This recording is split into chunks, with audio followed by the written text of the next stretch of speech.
On this podcast, we talk about the books, both old and new, that are worth putting on your to-be-read list.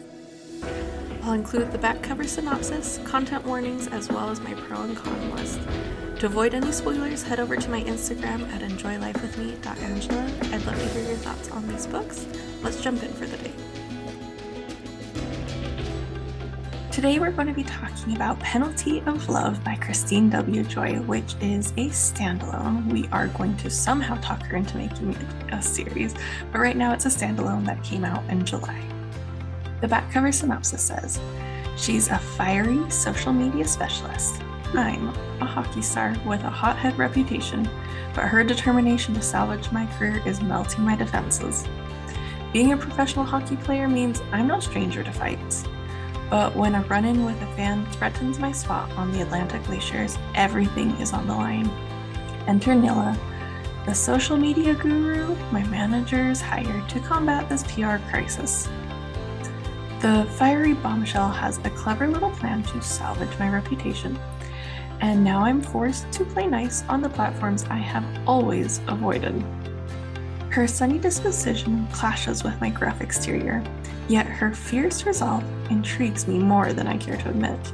Given my reputation, she keeps me at arm's length, but I am determined to tear down her carefully guarded walls. With the playoffs looming, winning her heart might be my toughest battle yet. This is a dual point of view: hockey, contemporary, romance. You get the forced proximity, the workplace romance, the found family, and of course, the one-bed trope. The intimacy is high. There is tongue mentioned during a makeout with some moaning, and there is accidental underwear viewing. There was mild language twice, I believe, and the violence is pretty mild as well, some punches. As far as potential trigger warnings, you've got some familial loss, bad exes, and some anger issues. Now, the con was the kidnapping conversation. It felt cringy to me, and maybe that's just because I grew up in a family of girls, and so without a brother around, it made me feel a little uncomfortable, but maybe that's just because of how I grew up. The conversation was one shot to the crotch and I'd be done. I'll remember that. Yeah, don't take a cheap shot at me. I don't know, not my thing. But I mean, as far as cons go, that's pretty mild. Because on the pro side, you have some really funny, sassy lines like, already emailed you a copy. It's like I know how to do my job. Wild.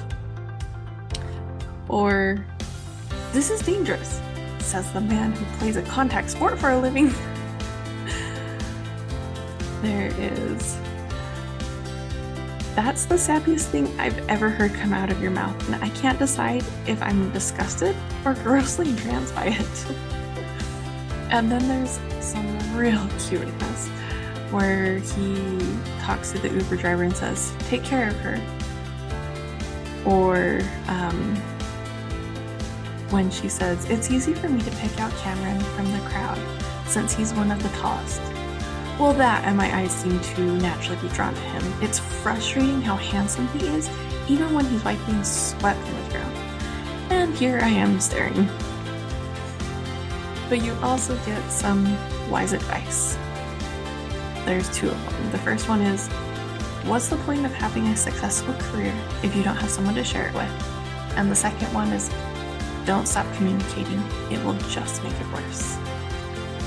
Now, as far as my favorite part, the epilogue, for sure. The thought he put into it to make it special. I mean, it was a little funny how panicked he was. You know she's going to say yes. But I thought that about my own husband, and he told me how panicked he was, even though, like, we basically had everything planned before he asked me, so I don't know. Maybe it's just nerve-wracking for reasons that I don't understand.